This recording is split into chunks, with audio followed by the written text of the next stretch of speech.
जय श्री राम। दोस्तों, आप सभी का रामायण कथा के आज के इस भाग में स्वागत है। भरत की अयोध्या वापसी। रामचंद्र जी के वचनों को सुनकर अयोध्या के अत्यंत चतुर मंत्री जाबाली ने कहा, हे रामचंद्र, सारे नाते मिथ्या है। संसार में कौन किसका बंधु है। जीव अकेला ही जन्म लेता है और अकेला ही नष्ट होता है। सत्य तो यह है कि इस संसार में कोई किसी का संबंधी नहीं होता। संबंधों के मायाजाल में फंसकर स्वयं को विनष्ट करना बुद्धिमानी नहीं है। जाबाली के इस प्रकार कहने पर राम जी बोले, मंत्रीवर, आपके ये नास्तिक विचार मेरे हित के लिए उचित नहीं है, वरन ये मेरे लिए अहितकारी है। मैं सदाचार और सच्चरित्रता को अत्यधिक महत्व देता हूँ। यदि राजा ही सत्य के मार्ग से विचलित होगा तो प्रजा भी उसका ही अनुसरण करेगी और कुपथगामी हो जाएगी। मैं आपके इस अनुचित मंत्रणा को स्वीकार करने में असमर्थ हूँ। राम जी के इन रोषपूर्ण वचनों को सुनकर जाबाली ने कहा, राघव, भरत जी के बारंबार किए गए आग्रह को आपके द्वारा अस्वीकार करने के कारण ही मैंने ये बातें कही थी। आपको ले जाने के लिए मेरी मंद बुद्धि में इन बातों के अतिरिक्त और कोई उपाय ही नहीं सूझा। किसी भी प्रकार से राम जी भरत की प्रार्थना को स्वीकार नहीं किया। विवश होकर भरत ने हाथ जोड़कर कहा, हे तात, मैंने अटल प्रतिज्ञा की है कि मैं आपके राज्य को ग्रहण नहीं करूंगा। यदि आप पिताजी की आज्ञा का पालन ही करना चाहते तो अपने स्थान पर मुझे वन में रहने की अनुमति दीजिए। आपके बदले में मेरे वन में रहने से भी पिताजी को माता के ऋण से मुक्ति मिल जाएगी।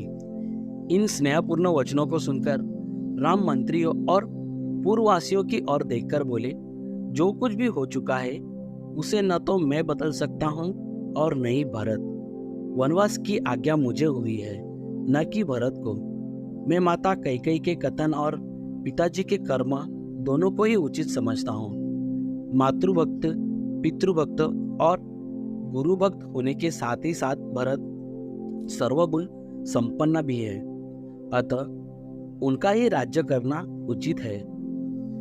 जब राम जी किसी भी प्रकार से अयोध्या लौटने के लिए राजी नहीं हुए तो भरत ने रोते हुए कहा, भैया, मैं जानता हूँ कि आपकी प्रतिज्ञा अटल है, किंतु यह भी सत्य है कि अयोध्या का राज्य भी आप ही का है। अतः आप अपनी चरण पादुकाएं मुझे प्रदान करें। मैं इन्हें अयोध्या के राज्य सिंहासन पर प्रतिष्ठित करूंगा और स्वयं वक्कल धारण करके ब्रह्मचार्य व्रत का पालन करते हुए नगर के बाहर रहकर आपके सेवक के रूप में राजकाल चलाऊंगा।